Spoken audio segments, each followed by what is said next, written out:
But I think this election, to our leaders here, this is going to be the most decisive election. This election will be a turning point in the history of Kenya. And why do I say so?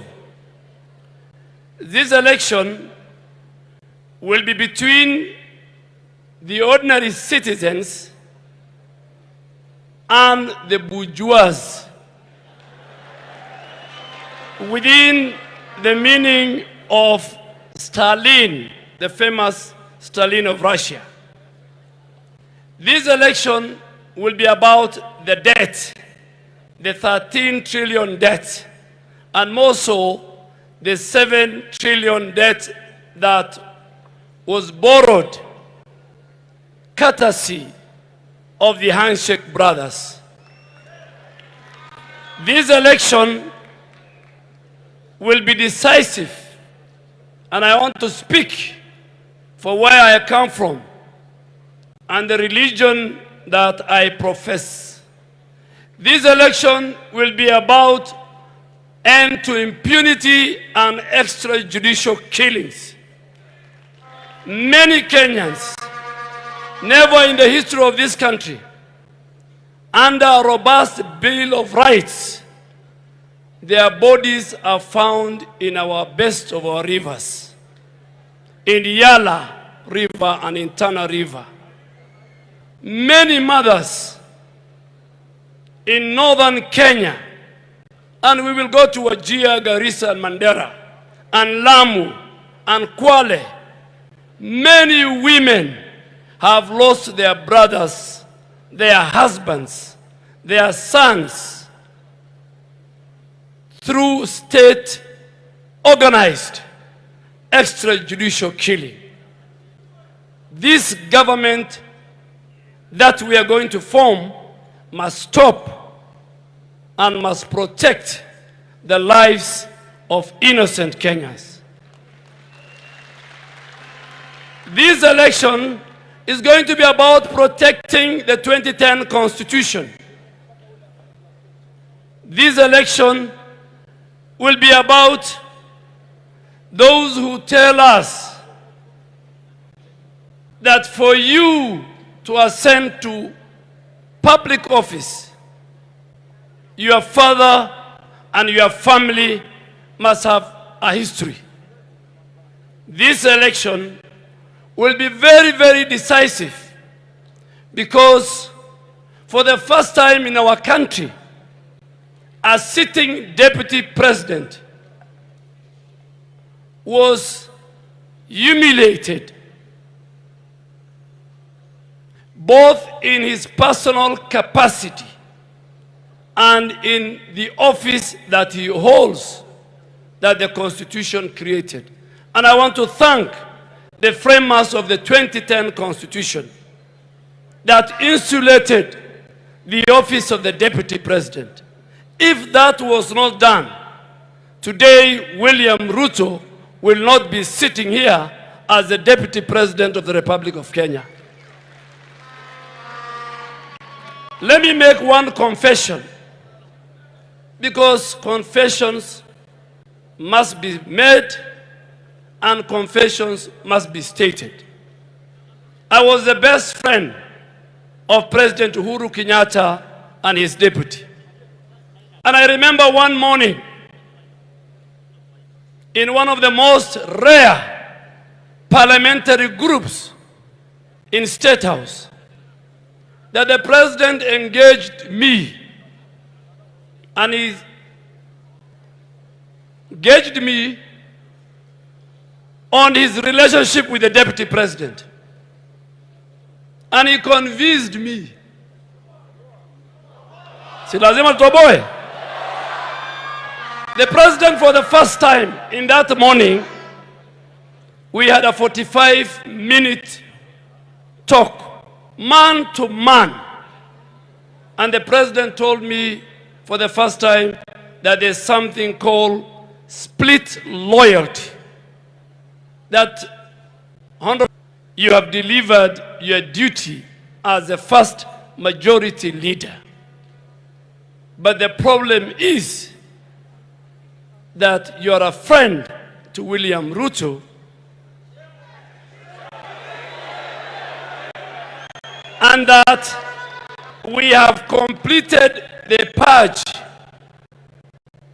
of the leadership in parliament. We have sorted out Murkomen and his team and Susan. We have sorted out Ichungua and his team in the National Assembly. But I have been told, because of your split loyalty and friendship with William Ruto, the snake is still, the head of the snake is still in parliament. And I had only one answer for President Uhuru Kenyatta, my very good friend. I told him I'm a man of God, and I'm a Muslim, and I have walked a long journey with William Ruto. I am ready to take a walk from your administration. I am ready to take a walk with the coveted constitutional office of the leader of majority than me being involved in your politics of deceit and betrayal and backstabbing. I shook his hand, and we went and walked to the parliamentary group. I will give you more when you get an opportunity to read the book that I'm about to complete.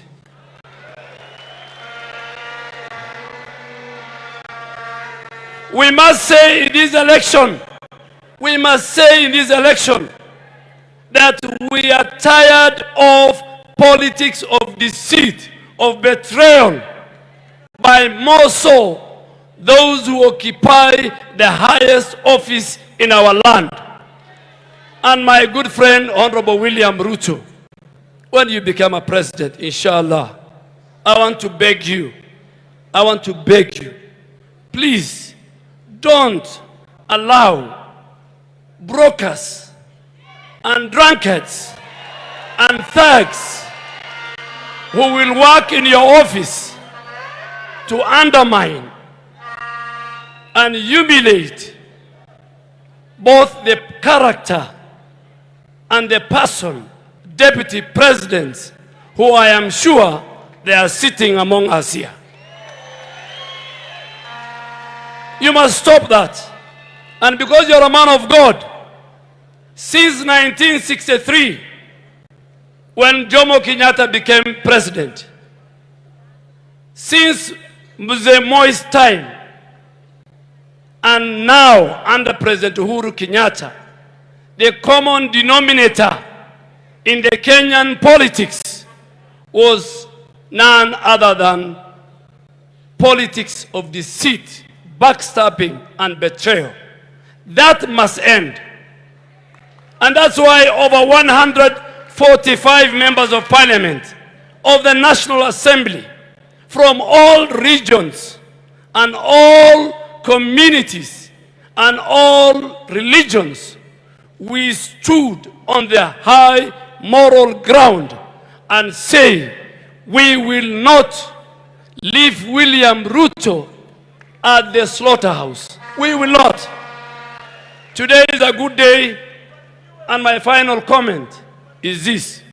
It is very sad to hear Gideon Moi, who in my opinion is a product of corruption,